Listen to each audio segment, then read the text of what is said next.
Ya, selamat malam. Assalamualaikum warahmatullahi wabarakatuh. Baik, langsung saja. Jadi hari ini kita kedatangan tamu yang sangat spesial di podcast kita saat malam hari ini. Ya, bisa dipersilakan untuk Bapak Bibi dari dia itu termasuk pakar pemasyarakatan yang ada di Indonesia sekarang.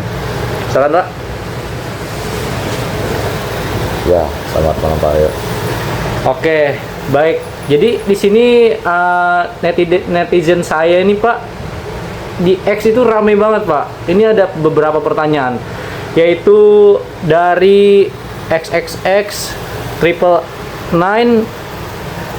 Jadi dia bertanya, bagaimana sih proses pembinaan yang ada di UPT pemasyarakatan yang di Indonesia Pak? Oke, sebelumnya saya ucapkan terima kasih Bapak Aryo sudah mengundang saya pada broadcast hari ini. Ya, sama-sama Pak. Di sini saya juga ingin memberitahu lebih lanjut mengenai materi-materi yang ada di UPT kita ini. Nah, mengenai pertanyaan tersebut bisa saya jawab langsung Pak? Ya, boleh, silakan. Oke. Proses pembinaan di unit di UPT pemasyarakatan meliputi beberapa tahap, yaitu asesmen awal, program pembinaan, pelaksanaan program, dan evaluasi. Nah, asesmen awal dilakukan untuk mengetahui kebutuhan dan kondisi warga binaan. Kemudian dibuatkan program pembinaan yang sesuai dengan kebutuhan mereka.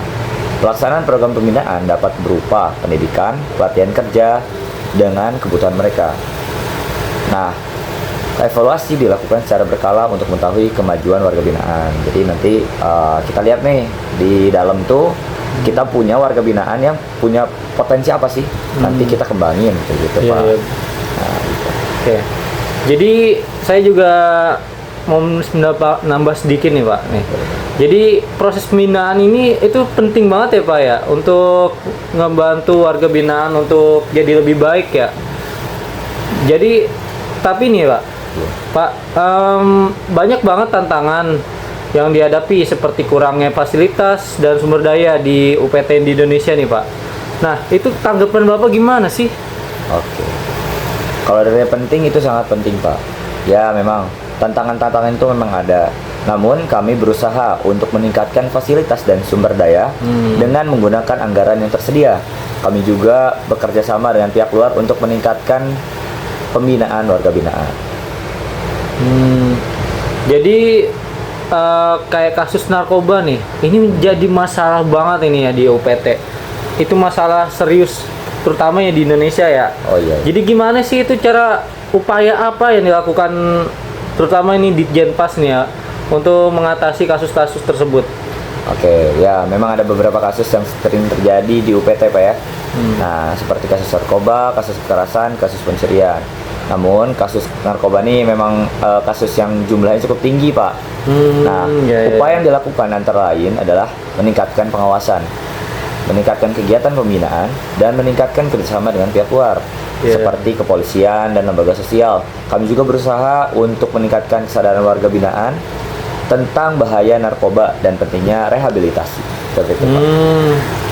Tapi nih Pak, kan kondisi itu di UPT itu apa sih, gimana sih kondisi fasilitasnya, kayak terutama ya di luar Jawa itu, Pulau Jawa itu kayak gimana sih kondisi fasilitasnya? Itu memadai nggak buat warga binaan? Kondisi fasilitas di UPT ini Pak, di pemasyarakatan masih perlu ditingkatkan memang. Nah, kami masih kekurangan fasilitas seperti ruang kelas itu untuk LPKA contohnya Pak. Oh iya. Nah, ruang kerja dan fasilitas kesehatan. Namun kami terus berusaha Pak untuk meningkatkan fasilitas tersebut guna untuk menggunakan anggaran yang tersedia seperti itu Pak. Jadi itu fasilitas yang memadai itu terutama ya untuk warga binaan juga sih. Jadi buat program pembinaan juga sih itu penting banget sih Pak tuh. Nah, bagaimana sih Bapak melihat peran masyarakat nih ya dalam untuk meningkatkan fasilitas di UPT pemasyarakatan ini agar bisa digunakan dari anggaran yang tersedia gitu? Oke.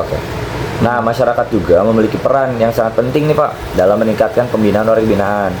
Kami membutuhkan dukungan dari masyarakat untuk meningkatkan pembinaan dan rehabilitasi warga binaan.